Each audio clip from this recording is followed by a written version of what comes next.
So yeah. Yeah. So I just started the recording so we don't forget. That's good. Yeah. So yeah, and Happy New Year. That's we say Happy New Year throughout January here in Germany because if you haven't spoken to a person earlier on in the year, earlier on in the month of January, you keep saying Happy New Year until the end of January. So Happy New Year, Mark. Happy New Year to you too. And it seems like it's been a while. I can't even remember the last time. Maybe 6 weeks ago, was it? Just before Christmas? Just before Christmas, yeah. I was in Denmark. I was in the summer cabin, and yeah, that was our last time because then you went on travels, and it was just not really appropriate, or we couldn't find the time. Yeah. So yeah, So it's been on and off for a while now. So hopefully now we will get a good long stretch. A good long stretch. I am traveling to Budapest in 3 weeks in Hungary. So there you go. You know. We'll get 3 weeks then at least. Yeah. And I've never been to Budapest. So I'm actually looking forward to this because you keep here in Europe. You talk about 3, Central European cities that you must see. And one is Vienna, one is Prague, and the third one is obviously Budapest. So we've done these cities within the past couple of years. So it's. Excellent. The trio will be complete. And have you been to these cities? Oh, yes, I have been to all of them, some more times than actually. I've been to Prague multiple times, but I've only ever been to Vienna once, and I've only ever been to Budapest once. Actually, Budapest would be, how do I say this, would be the city that I went to the longest ago that I've never been back to, if that makes sense. Yeah, it does. It does make sense. I went to Budapest in 2003 and I've never been back, but yet many other cities I've been back to, but never that amount of time. So that was like 22 years ago, I think, when I went to Budapest. It was about, I think it was about 2000. No, it might have been 2006. I went to Budapest. Yeah. So it's been 20 years since I've been 20 years. there, so. Wow. Yeah. Well, I am looking forward also because, traveling in general is. I mean, you can really talk about that, but traveling in general is it's just gotten so expensive, and I still find it extremely important that we explore the world around us and the planet we live on. And so Hungary and Budapest is still fairly affordable. By the looks of it, when we look at accommodation, I think accommodation is below 300 euros for 5 nights for 3 persons. Oh, that's not too bad. That's actually pretty good for European for European. I would think so. Yeah. We're going by train, Munich, Budapest. It's about 7 hours. That's not too bad either. No, it's fine as well. And train is more expensive than the accommodation, but that's, I mean, it's Deutsche Bahn and it's just expensive, So do you have to transfer in Vienna or Bratislava? I guess so. I guess I don't know if there are direct trains. There could be direct trains. Yeah. It wouldn't be too extraordinary, I guess. It's just it's one of those, sort of not too remote European cities compared to Munich. So I think it's we'd assume it'd have a decent connection to it. The connection is certainly decent. I mean, and if we have to change trains, it's probably half an hour tops in between them. Yeah, so most definitely. Yeah, so I'm looking forward to that. Yeah, and there are spas, and they have all these baths, the hot bath, Yep. hot sauces. Yep. Yes. Yeah. So yeah, It should be nice. we're gonna try some of that. Yeah. So I have fond memories from there 20 years ago. It was a nice city 20 years ago. So, and that was because of the architecture and things like that. Yep. So I assume none of that has changed. Actually, one thing I always remember from Budapest, we went to this park,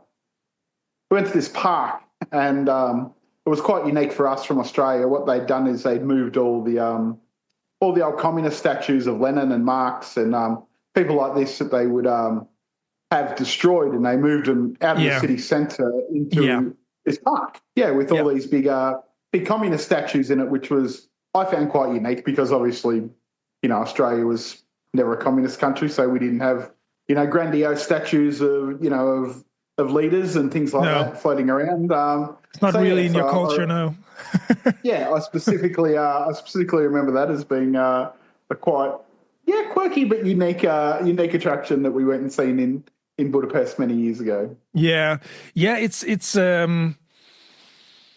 still a you talked about architecture. It's still one of those places where many movie companies, movie directors, they go and film there because if you want to do a historic film, then you need a place where the architecture is still original, and Budapest is the place.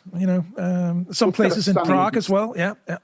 It's got a stunning riverside, much like Prague. I think is it the Fisherman's Bastion. I think is one area in Budapest. It's an old area along the riverbank there that was.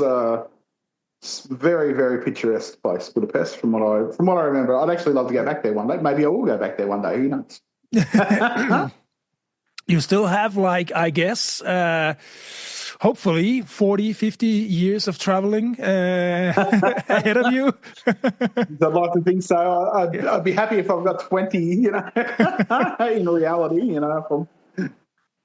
yeah, still traveling around lots when I'm 70. I'd be pretty happy. Put it that way. Yeah, my mom. Especially when you. Yeah.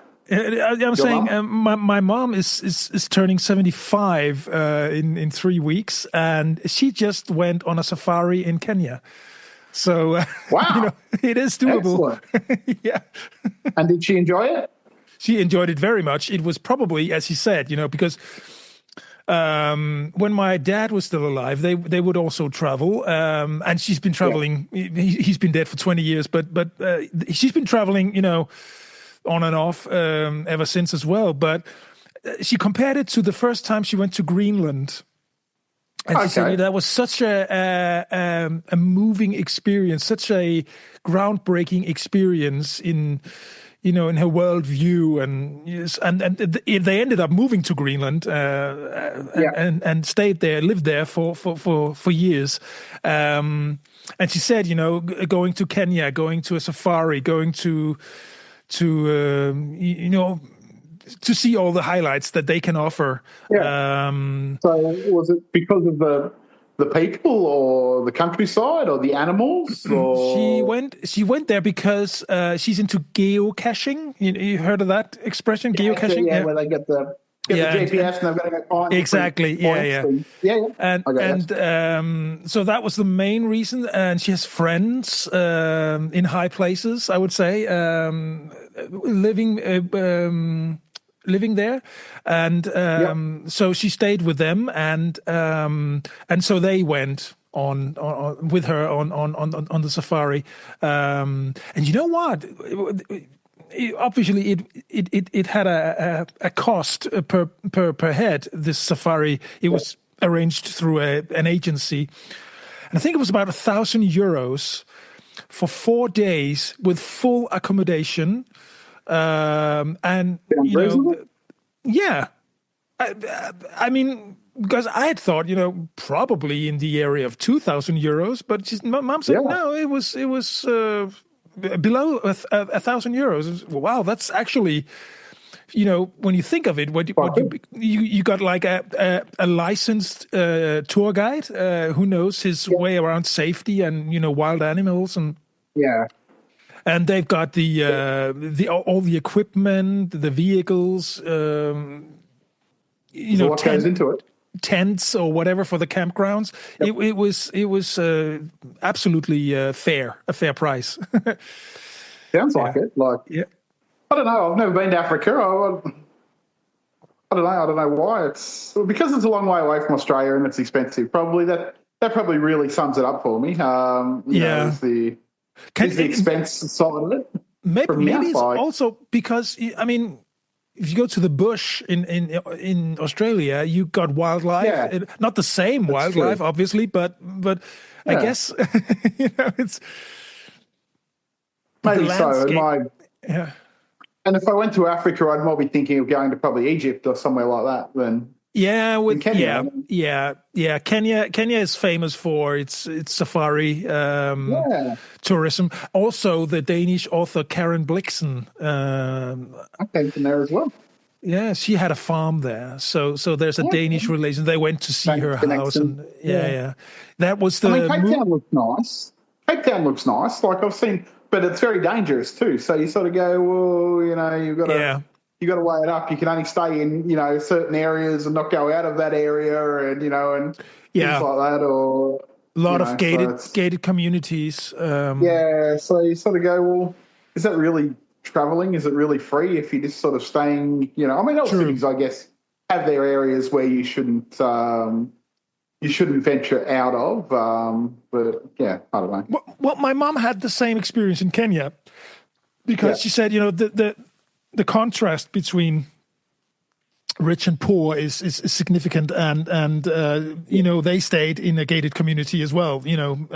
So you're right. I mean, poverty is a thing in Africa. It's been exploited by colonial powers throughout centuries. So and the local communities, the local governments, they are worn down by corruption. Yeah, I guess they've never really had that democratic culture in their society. So everyone for themselves, sort of. Mentality, isn't it? It's always been like that. So it's hard to, and not to talk too much about politics, but the current world matters. It's there's stuff going on in the Middle East at the moment, Iran and stuff, and it's a classic example of where Western democracies, Western superpowers. And Europe. I consider myself European and part of the community, and we always think we can just go somewhere and liberate the people and then just install democracy overnight almost. We just teach them a few basics and then democracy will run its course. That's not how it works. Then we walk away from it, don't we? That's not how it works. It has to be you have to be brought up in that culture in order to cherish it and protect it, So you spend 15 years trying to run the Taliban out of Afghanistan, and the minute you leave, this goes back to what it was. Exactly, because I don't mean to be patronizing or anything. It's just, how would they know what democracy is if they haven't fought for it? Experienced it. And you have to fight for it. You have to want it, really. And if you don't know what it is, how can you want it?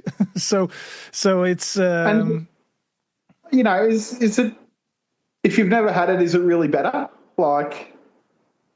Yeah, that's a very good question. That's a very good question. You know what I mean? Is it really better? I remember specifically speaking to a guy in Riga, in Latvia, when I was there, and he was only young guy, he was my age, but we were speaking about communism, and he said that his parents would much prefer to have still been living under the communist system because everyone had a house, everyone had a job, everyone had a purpose. Under capitalism, that all went away for them. They mightn't have made much, but they all were housed, they were all clothed, they all had food on the table, things like that, because it was all for the state, not all for the richest person with the biggest business, I guess. So, and there's a lot of, I guess. That there is something it's a relevant discussion, really, because sure, I would always prefer democracy because Yeah, I've been living my whole life in a democratic and what I consider to be a free country, but it's freedom at a cost, I guess, for some, because this society, the safety net cannot keep up everything. Some people fall through the cracks. Um, on the other hand, if you have like a totalitarian regime, people like us, Mark, I guess, we wouldn't want that. We want to be able to say what we, speak our minds, yeah. and when you can't do that, is that freedom, or is it just, do you just adapt and say, okay, fine? Yeah. I mean, I guess the issue is in any society or any type of government, there's always a majority of people that are hard done by or poor or in a worse situation than everyone else, whether you're in democracy, communism, dictatorship, there's always a certain proportion of population that are getting the raw end of the stick, as we call it, like we do. Yeah, exactly. So, yeah. So it's, and, I think the lines become more and more blurred these days. Like, as in Western society, there's a growing amount, obviously, of people who are getting the raw end of the stick these days, isn't there? Yeah. Like, that are impoverished, things like that. Our cities, your cities, they're full of, I'm not anti-immigration, but, I wish if governments were going to bring people in that they would then integrate them, find them jobs, not just put them in the city and then leave them there to fester ideas or, things like that can then cause trouble. You know what I mean? Like, I know exactly what you mean. Yeah. And there are people who would say, that even the hardest life in Munich or in Melbourne is better than what they had where they come from, I don't know. It's but you're right. It has been said by many German politicians over the last decade, I would say, that we cannot adapt. We cannot absorb any more immigrants. I mean, Germany has really taken a lot of immigrants over the past decade, and we cannot absorb any more. We need to make sure that what we already taken is, as you say, adapted into the society, and they get that we can take care of them. That they can have a proper life. Well, let's see it. Otherwise, you end up with them having too much. No, sounding general here again. There'll be a certain proportion of them that then have too much time on their hands, no money, and things happen, and then then everyone turns against it. So there's a whole, I don't know. I don't know how to explain that without sounding really racist. You know what I mean? No, it's not. It's just political correctness is fine, but too much of it, it's just. I mean, we have to be real. We have to be realistic. We do. One thing I noticed over the past couple of days is they're still talking about wildfires in Australia, where you are. How's the current situation down there? Well, I think it's up north. I've only been home 2 days, and there's no smoke where I am, but the weather's been semi-hot. I think it was 35 today, so it's about 36 tomorrow. So there's definitely still fires burning in northern Victoria. That's for sure. There's one not far from here that's still burning. That was burning when I left, but it's in the middle of a state forest and in the hills, so it'll just continue to burn. There's probably nothing around it until it gets rain or it burns itself out. Pretty much is what'll happen. What'll happen there, and that's what always happens when it happens. That's part of nature, isn't it? That's how nature works. It'll just replenish itself, and and then it'll all regrow, and in 2 years, 3 years time, 4 years time, there'll be another fire, and it'll just continue life cycle, I guess, as we call it. And that's another thing. If you build a house in that area, well, and your house gets burnt down, well, duh. This is it's all nice to live in nature, but let's be realistic about it. Yeah. There was a No. I follow a guy on YouTube. The channel is called Living Big in a Tiny House, and Yeah, it's about tiny houses, of course. And he yeah, visited a guy in the bush in Australia. I think it was in Victoria, and he had built like a wildfire-proof tiny house. yep. It looked like a bunker on wheels, but it Well, was impressive. I've got I've got some friends that live, like some good friends, like some of our best friends, and they live just probably on the edge of the forest, I would say. So the forest finishes 50 metres behind the house, and then it runs down onto the plains, onto vegetable farm growing Okay. plains. But they've got a tiny house too. Well, it might be a little bit bigger than a tiny house. They converted 3 shipping containers Yeah. into a house in an L shape. So Yeah. yeah, Wow. like that. Wow. Yeah, Yeah. and and they live just on the edge of a forest. And the fire always sort of, when it happens where it is at the moment, always sort of has them on alert. It's never come that far to come right out in the open, but it's always, just behind them, maybe, I don't know, 20, 30 kilometres up in the Yeah. bush. So they're always on alert in summer, and things like Of that. And I course. mean, I must say, our government does a good job. They have a bushfire alert system by phones and apps and things like that, and you're Yeah. continually getting messages if you live in the area and you've got your GPS on, to tell you that, prepare or don't worry at this stage or leave now, and things like that goes on. But luckily they never have had to at this stage. But yeah, but once again, that's where they built and that's where they want to build. So they know the responsibilities and difficulties that could possibly come with having a house right on the edge of, a forest. So Yeah. yeah, but Yeah. that's life, isn't it? I mean, I guess you can't really fully prepare for, I guess you can't build a fully fireproof house.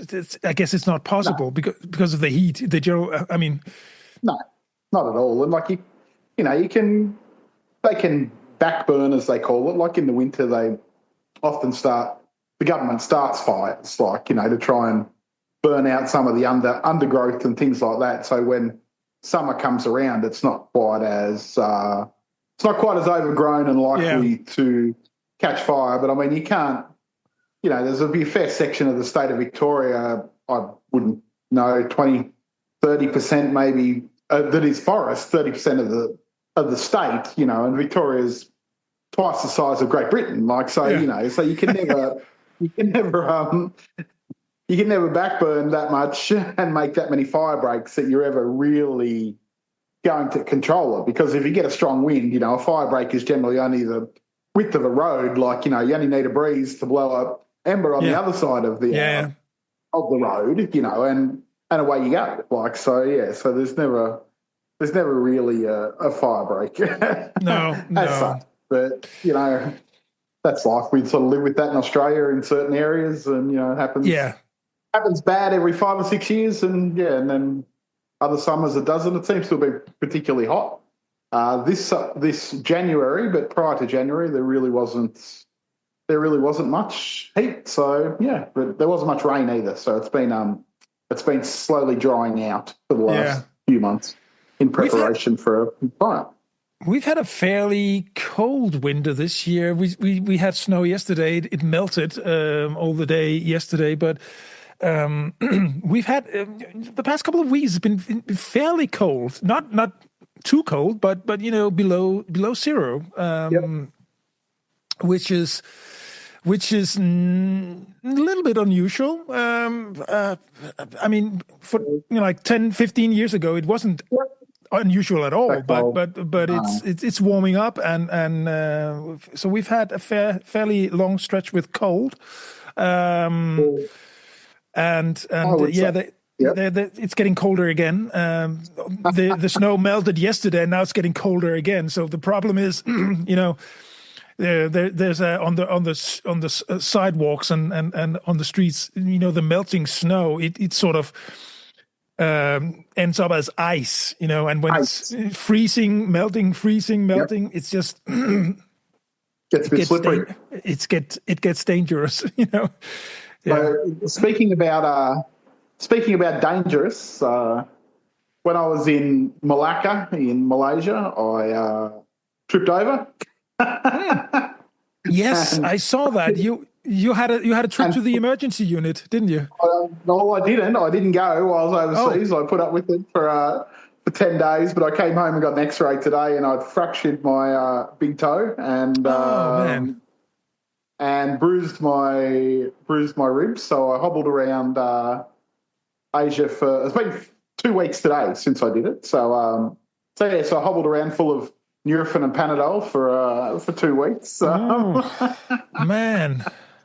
Yeah, how did that happen? Was it what you were just clumsy or?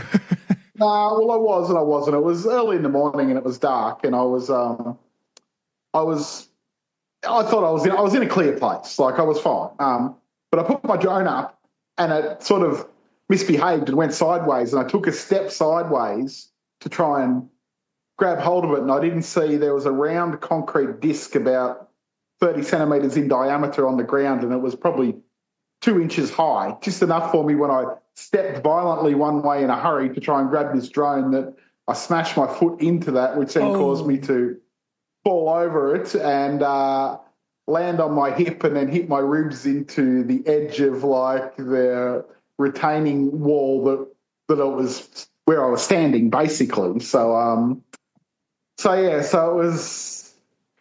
it was stupid, but yeah, these things happen. So I've still got sore ribs now. Like I can't get in and out of bed without hurting. So I've actually come back and I've got a week off work. I've got a week of sick leave going on. So I've had an extended holiday. So yeah, and they say things happen in 3. So then I moved on to Kuala Lumpur, and we're coming back from a day trip, and I fell asleep and my camera fell off my lap onto the floor, and I didn't realise, and I got out of the taxi and left it there, and I never got it back because the guy reckoned it wasn't in his car, but it was certainly in his car. So I lost the camera, and then coming out of Bali 3 days ago, I had the flu, and I spent the last day in bed in Bali and shivered and shaked all the way home on the plane, and got off in Melbourne. So it certainly wasn't the best holiday I've ever had, put it that way.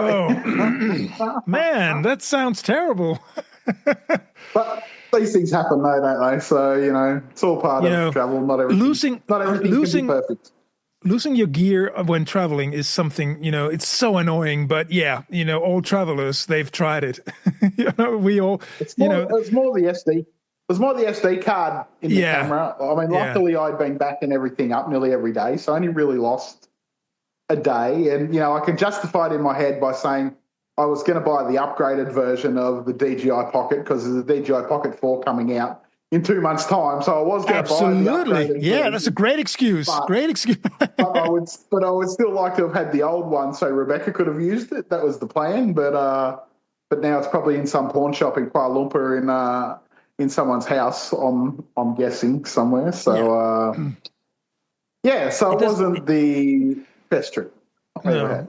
Anyways, well, it's I had we didn't have accidents, but we as you know, we went to Denmark by car. We had a rental car, and on the way up, it really went smoothly, and within 12 hours, including breaks. I remember you said you got there in record time. Record time. The way back, though, that's when the bill came because we had a snowstorm, and we spent 8 hours going from central Denmark to just north of Hamburg, which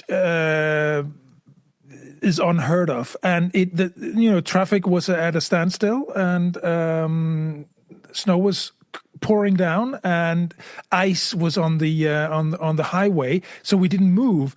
And just before the Hamburg tunnel, the Elb tunnel, we said, we need to. Obviously, we're not going through. We're not going to make it to Munich today. So we actually had a stayover in just south of Hamburg because we spent. It ended up with 10 hours from leaving in the morning until we were at the hotel. So that was a nightmare. And when you I don't know if you probably not had much experience with winter driving, so proper winter driving, but even though it was a rental car, it had all weather tires on them. Yeah. When it's very slippery, where you have no traction, you can just feel the car has absolutely. You have no control over the car. No control. That's just so wow. Scary. Scary. And although you're only moving with like 2 or 3 kilometers per hour, very slowly, you just want to avoid bumping into the car in front of you, right? So, definitely. Definitely. I remember actually being stuck outside of Munich one night like that. I think we were coming back from Prague, and the highway was like that, and we were at a standstill for, I think it was the Czech border, I think, coming back into Germany one night, and I reckon we were probably doing about the same amount, and I reckon it took about 5 or 6 hours to get from the Czech border into Munich, which I think is only about an hour or an hour and a half away, maybe normally, or something like that. Prague Munich is about 5 hours, so probably I guess you probably had what might have felt like many extra hours. I think this sounds like only a couple of hours extra for you, but still, it's the pain is. Yes, everything was at a semi standstill, much like you are. Yeah, much like you had. So, hey, when do you go to Denmark? Do you drive all the way around on the land, or do you go over on the ferry to No, we go because my mom lives in or somewhere like that. No. My mom lives in central Jutland, and Jutland is the tip above Germany.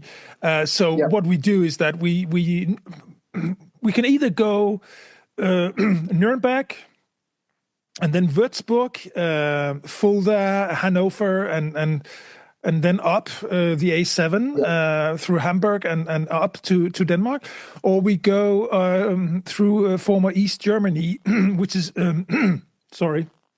Nuremberg, and then up to Leipzig and Magdeburg, and then over to Hanover, and then back on the A7. So there are two, and we. In recent years, we've been doing this through. We've been preferring the East Germany route because they have newer highways. They were built, they were built after the wall fell, so they are only like 20, 25 years. Yeah, I remember driving from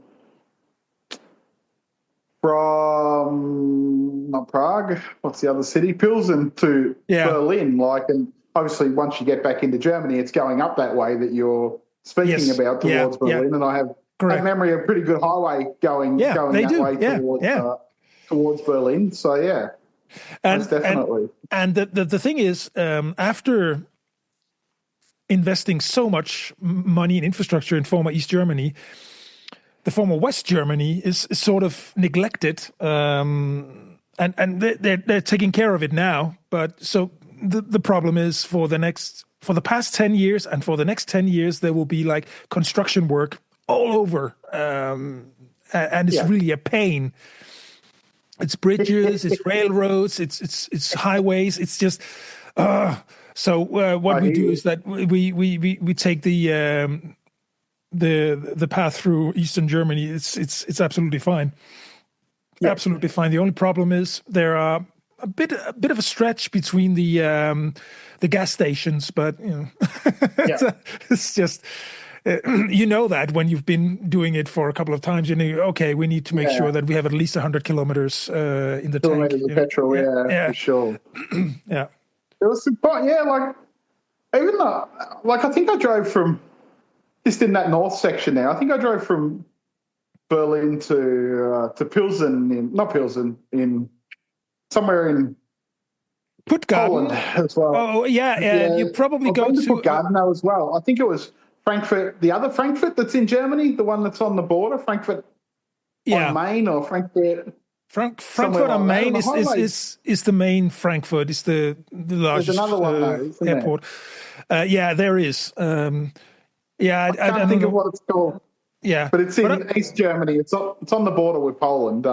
yeah, And and yeah, all the highways in Poland when we were there, like 6 years ago, were fantastic because you had just spent all this money like upgrading the road from Warsaw to Berlin, like the highway. So it was like absolutely pristine highway, like going from Warsaw to Berlin. Like it was, amazingly good considering the roads in Poland and this notoriously rubbish everywhere. As soon as you turn off a highway, they're like, boom, boom, yeah, boom, boom. yeah, yeah. They are lacking. They're behind in upgrading their infrastructure. Absolutely. There's a saying, all because Western Europe we're sort of upgrading our car fleet in general, towards electric vehicles and because we want to save the environment. The problem is all the used cars they are sold in Eastern Europe, and Europe, yeah. so all the diesel, the cars they're still driving around on the old roads in Eastern Europe. So they got the old cars, they got the old roads, they got my other German friends that we go and see that live in Freiburg, she's Polish and he's German, but she's got Polish friends that come to Freiburg twice a month with car trailer truck, and take all the, buy ones that have been half crashed and whatever and take them back to Poland and, do them back up and sell them all the time. It's. I mean, we can feel holy. We can sit here and say, "Oh, we're doing the best for the environment," but really, we just moved the problem, didn't we? Yeah, definitely. So that happens a lot, doesn't it? Like, isn't that the key to the environment? We just sell our credits and our carbon offsets, and we just keep moving them around so it all looks nice and pretty, and and it's we're all just true. And also there's I sort of this is maybe that's a topic we can talk about, because there's sort of things I want to see out of curiosity, but I know it's I feel bad about it. It's there's a place apparently in Asia where big ships go to die, as they say. They are sort of in Bangladesh. Yeah. I mean, it's dangerous. It's polluted. It's. I would love to see that. Yeah, me too. Yeah. You know what? I can do what I can do, but I can see what I want to see, and that's probably where it comes to. That's very good. That's very well put. That's and then there's also a hole in the ground somewhere in I think in Russia or where it's been burning on fire all the time. Yeah. Stuff like that. It's horrible. It's hell. But in maybe Turkmenistan or Azerbaijan, it's in one of them. Something anyway, like that. So. Yeah. It's just it sounds horrible but my curiosity is just I'd like to see that. Nothing wrong with seeing things you want to see. When we were in Kuala Lumpur, not that it's a funny thing like that, but I spent a lot of time looking at Merdeka 118, which is the second tallest building in the world in Kuala Lumpur. And we were staying about 200 metres from it. So it was in my sight of view like all day, every day. And I was just like, wow, 686 metres, that is a high building. And the only thing that really disappointed me was that it was opened 2 years ago, but it's not opened. Like, it's officially opened and there's offices and banks on the bottom floor, but they haven't even finished the viewing platform. I'm like, man, I would love to be 600 metres above the ground on a viewing platform. But it's not even at that stage that's far done. That it's that you can even go to the viewing platform. I did go in it and had a look on the bottom floor, and there's a hotel that's opened on the bottom floor. But and a couple of bank offices, but nothing else really. So when will it be finished? What's the plan? Well, I don't know. There's a shopping centre to go in it as well. It was all boarded up, so I would suggest that it's another couple of years away. I reckon it'd be 5 years after its official opening before it's actually, officially all opened Wow. to everything. But it's an amazing site. There's a couple of big buildings in obviously Kuala Lumpur, like the Twin Towers, the Petronas Towers are there, and there's a big TV tower there as well. So it's got quite a large skyline, I would say, Kuala Lumpur for some really nice buildings, and it's all glass and glistening, and at night it lights up with neon, and so it's a very nice looking building, that's for sure. So they keep building these very big, massive structures. I think it was in Singapore. I saw YouTube. There's like a whole resort, huge. With it was a gated community, obviously, with streets and similar hundreds of similar houses, and nobody lives there. It's just they keep building these huge, massive things, and it's just for what purpose? It sounds like China, doesn't it? Speaking of Singapore, when we were in Singapore, we went up to the top of Marina Bay Sands, which was quite interesting, like the big hotel with the with the sort of surfboard. Yeah. On the roof there. So we went up there for sunset. That was quite nice because Singapore as well has a very big skyline of skyscrapers, and basically you were pretty much nearly above all of them from even though it's not that high. I think it was like 250 metres, I think, the top of Marina Bay Sands. Expensive though to go up there just for a look, like around, I think it was probably around $50 Australian a person, so maybe €30. Just to go up the top, nothing included. That's just to go up there. Then there's a bar up there that was selling. Rebecca wanted a Singapore sling, so I bought her one of them up there, and that was 18 Singapore dollars, so maybe €9, €8 for a Singapore sling. Yeah, okay, that's not too bad actually. Something like that. But luckily, I didn't pull a Swifty. But if you actually, I didn't know this. Someone was telling me. I read online. If you become a Marina Bay Sands Leisure member, it doesn't cost you anything. Then you get 30% off all the attractions there for nothing. So I quickly signed up and got 30% off me ticket to the roof for all of us. Of course, so that was a bonus. Well, good tip there. Yeah, good tip. So I only spent 2 days in Singapore. I actually quite enjoyed Singapore this time. Last time I went, the kids were young, and we were sort of really trying to budget a bit more, and Singapore was really, really expensive. And Singapore, I think, is still pretty expensive unless you look around. Like we went to Chinatown and Little India, and there's a lot of local hawker centres or food centres, as they call them, where all the locals eat, and you can still get a decent feed in there. Like you get a crispy pork and rice set where you got pork, rice, a bowl of vegetables and a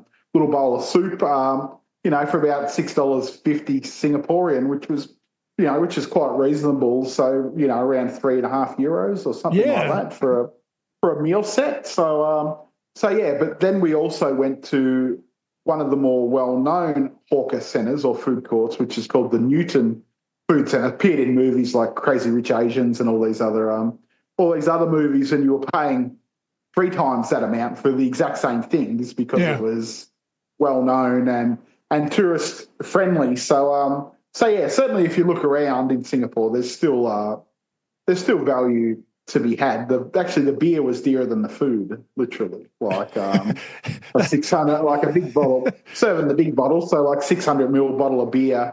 Yeah, it was around $6 or $7, and food was around sort of $6. So it was cheaper. Yeah. Cheaper to eat than it was to drink a bottle of beer. But that's I know beer and alcohol in general is more expensive in other parts of the world, but living in Germany, we're just used to the fact that beer is not significant in cost. It's just I mean, I had a Franz's Kana in Malacca, and I think it cost me 20. This is just for a bottle, so 600 ml. I don't know what the standard size bottle of Franciscana is, maybe 500, 600, whatever they come in, same size. The standard Franciscana is 500 milliliter. Yeah, okay. So standard Dunkel was, even in Malaysia, which is one of the cheaper countries, I think was about maybe €7 for a bottle. Oh, well, that's hefty. Yeah. So I only had one. It was like a special treat. I wasn't having any more than one of them. And Rebecca had a Hoegaarden, and that was a little bit cheaper because it comes in a smaller, 375 or 350 bottles. So, but yeah, other than that, we were just really drinking local beer like Tiger, which is Singaporean, and they had a lot of Thai beers like Chang. But you get a local can of Malaysian beer, which was called Anchor, I think, and it was 9 Malaysian ringgit, which is about $3 Australian or €150 for just the standard 310 ml size can. So that was in a bar or restaurant, right? No, that was in a supermarket. You can buy a takeaway can. But the Franciscana was in a bar. So the general price, I think, for local beer was about 50. So 15, I'm just trying to do conversion from Malaysian to Australian to Europe. So 15 would be 5 2s are 10, 5 7s are 6. So about maybe €350 in a bar in Malaysia for a local Malaysian beer. Yeah, maybe. Okay. It's a little less than. I mean, in a supermarket here in Germany, usually like a standard sized beer, which is half a liter, 500 milliliters, will cost you around €1, give or take. It depends on the brand, and then you have the recycling bottles, which are always 8 euro cents that you pay in recycling. You get the 8 cents back when you return the bottle. Take them back and feed them in the machine. Exactly. But in a restaurant, it's usually around €4 for a beer. So there's pretty good markup there. But But we did go for a pork knuckle. Oh, the good old a pork knuckle. Yes, yeah. We were in Kuala Lumpur, and there's a flash shopping centre called the Pavilions, which takes up like a whole friggin' city block, with brands like Armani and, Louis Vuitton and all. But in it was a place called Arthur's Storehouse, and it was an official Guinness flagship restaurant store. So we had this massive pork knuckle between us and a few Guinnesses, and that was rather expensive, I must say, because we had a pork knuckle. Marley had a chicken fillet with some vegetables, and I had a couple of Guinnesses, and Rebecca had a beer, and Marley had a soft drink, and that came to $150 Australian. So that was about 75 euros or something. Like that. So it was expensive. But one thing Asia does, and America does too, that I know of, is they don't put the full price sometimes, and I really hate that. Like, they put on the menu, say, 35 for a pork knuckle, but then at the bottom and then you need to add 10% sales tax, and then you need to add 8% service tax and things like that, and then that all gets added on at the end, and you're happy-go-lucky ordering, this is all right, and then you get the bill at the end, and you've got 20% extra, like €20, like 25 Australian dollars or something comes on in tax. And I never understand countries that do that, but there's a lot of countries that do that. Like I know America does that. Indonesia does it. Yeah, I don't like that either, because it's very un-European. And that's your price is your price. That's really a cultural thing, I guess. I've been following the debates on various social media threads. I mean, people say, unless you can tip at least 25% in the US, you shouldn't go out to eat. Well, maybe the restaurant owners should pay decent wages, from the beginning. Yeah. I don't know. It's a cultural thing. It really is. You guys tip that, don't you? Yeah. What? Sorry. You guys tip in Germany. You guys tip in Germany though, don't you? You just, We do, but it's. I mean, not to that 5%. extent. Five. You Yeah. round up, sort of. Yeah. Yeah, 5 max 10%. That's really that. Yeah. Then you're really being generous, and Yeah. I also dislike when you get like the bill and you pay by credit card, and the credit card terminal asks you, "Do you what would you like to tip?" And then at the very Yeah. bottom you can say, "I don't want to tip at all," and then I mean, because it's just. I don't know. It's just something. When I tip, I want to do it. I make sure I have some cash, then I can give the waiter that cash, on hand, Yeah. instead of doing it over a terminal where I don't Well, even know where these money end. if he's going to get it, yeah. Yeah, I hear you. Well, yeah, this is what I find really frustrating in Australia, okay, because we're not a tipping society, but I don't mind rounding up sometimes if the service is good. But because Australia is a society that pays when they order, not after they eat or leave, you often get asked for the tip on the machine before you've even received your food. no, or yeah, service. that's a no-go. No, of course not. So you're not gonna tip if you haven't received your food or your service, are you? No, Literally, no. because course that's a not. standard in Australia. We're untrusting people. Yeah. So if you go to a restaurant here, yeah, you pay when you order and then you sit down and they bring it to you. You don't pay after you eat. Yeah, for some reason that's just the way we do it. Everything's paid for first, except for petrol, which I see videos of people who come here from America going, "What? You just fill your car up with petrol and you go in and pay for it?" Where do you have to pay for it first in Germany, or do you pay for it and then go in? No. Of course not. No. We go to to the gas station and we fill the car and then we go in and pay. Yeah. They have video surveillance, so they will come after you if you.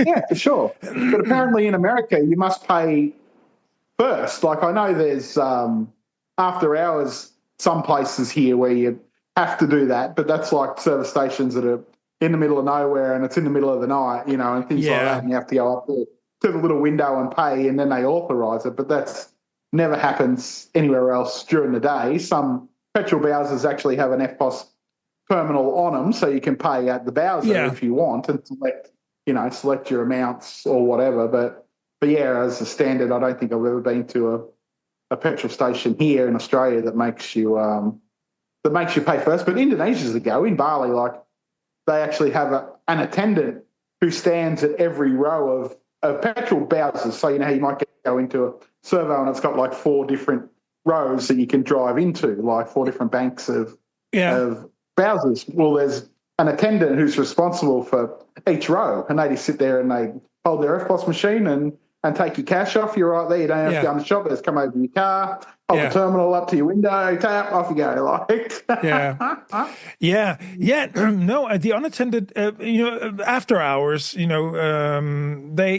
will, you will have to swipe your credit card before they open the stand with petrol, and then it will be deducted once you're finished, but they have your credit card on record. Yeah, on file. Yeah. So, and one thing you should avoid, that's in Italy, they have like proper service stations. There's a part of, I made the mistake last year. There's a part of the of the gas station, the whole complex, where it's self-service. And there, the cost of petrol is one. And then and you pay a certain price there. And then there's like a corner where usually nobody is, and I made that mistake because why don't I just go over there? And that was with service. That was with service, and I paid an extra 50 cents per liter for just that. And I didn't see it until, I got the bill. What? What is this? Yeah. And someone filled your car up for you, did they? Yeah, someone filled the car and even offered to swipe the windshield and, fine. Yeah. Because that's the service that you had like 10 years ago, 15 years ago. You would go and it wouldn't cost extra. It was just part of the deal. But there they had, When I first started working, I used to work at a couple of service stations for probably, the first 10 years of my working life. And, I remember having to go out and fill people's cars up and, and they'd say, can you check the oil, and all that sort of stuff like that. Back in the day, no one does that for you anymore, that's for sure. That's why you previously would call it a service station. You got service, they serviced you. Yeah. Yeah. Well, we still call it a servo. In Australia, that's what it's called. We're got to go to the servo and fill up, but you get no service. No, there's no service at the servo. You serve yourself. Yeah. No, so don't make that mistake if you're listening to this podcast. Do not go to the special service area of Italian gas stations because they will rip you off. I mean, I was paying for that service, weren't you? I was, and what's one? I sat in the car, I was fuming afterwards. It was just, they ripped me off, and Alex said, "Just forget it. You made a mistake. It's just." I don't want to forget it. Yeah. I want my €15 back. It was probably 30, 40 liters times 50 cents. It was 20 euros extra just for. Yeah, don't worry. I would have been ropeable as well. I would have been like, no way. My wife has the expression of it's learning money. You just it's just learning life, how life works. Just Lerngeld, as she says. It's just. No, by my age, I should have learnt life, shouldn't I? How much more teaching is there? Exactly. Exactly. So, Mark, we've been at it for a good hour again. It's always a pleasure to chat with you here about your experiences and thoughts about the world, what's going on. So, we'll do it next week. I mean, most definitely, mate. And Friday's a good day for you to. Friday works for me. Yeah. All right. Good. Then, whatever day works for you. Basically, I'm home most nights. So yeah. Okay. Yeah. Right, and the next travel? I mean, I'm going to Budapest in 3 weeks. How about you? When's your next? I'm going to Thailand on May the 17th. So I've got I've got a few months. Good 4 months. Yeah. So three months or so, 3 or 4 months. So a good 3-4 months in the normal world, until that happens. So I don't know how long in Thailand for. Maybe. Not that long, 16 days, something like that. Not long enough, but that's what happens. And where in Thailand? Where in Thailand are you going? I'm going to Phuket, so down south, and I'm going to Koh Phi Phi, which is an island, and Koh Yao Noi, which is another island. Apparently, an underdeveloped island that not all that many tourists hit up, so that will be that'll be interesting. We'll be hiring scooters there, so and cruising around, so that will be fun, I think. Yeah, we were there during our world travels. We were there for about 3 weeks in the area of Phuket and Phi Phi Island, and so we know the area. It's a nice area, as you say. It's partly underdeveloped. But it's nice. I'm sure it will be. I've been to Thailand a few times, but I've never been. I've been on the other side of Phuket to Krabi, which is on the other side of the bay, which we spent some time there in 2019 when we were travelling, but not in Phuket. So it'll be quite good. I'm a bit excited to go because I quite like Thailand.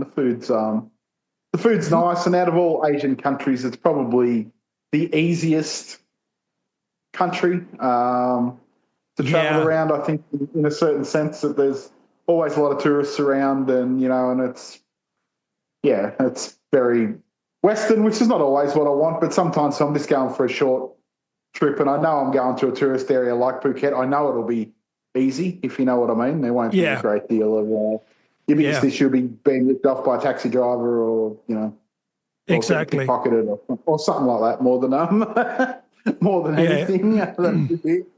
That'll be as close as you get to having any sort of trouble, I suspect. So we'll fly into there. I think we're flying with Malaysian Airlines. Actually, I flew with them the other day from Kuala Lumpur to Bali. It was a nice plane. Actually, I got lucky. I had a couple of planes that had the old configuration, the 242 configuration, and I love the 2-seat configuration on the side because there's always either me and Beck, or this time it was me and Marley. We flew, Kuala Lumpur to Bali on Malaysian, which was a 2-seat, and then we flew from Bali to Melbourne on Garuda, Indonesia, which was also a 2-seat. So it was really, really lucky. And speaking of Rebecca, she's still in China at the moment, so she comes home from China.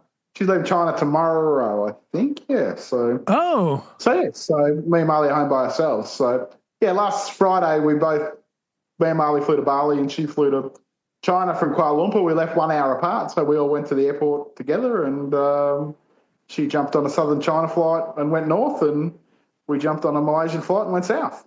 Okay, so Beck is up with Willow at the moment.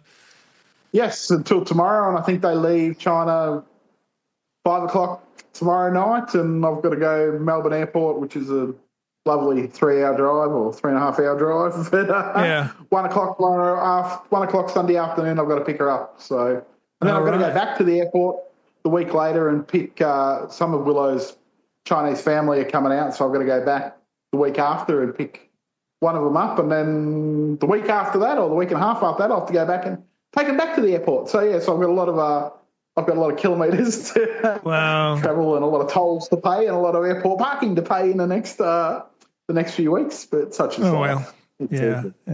It's all good. All right.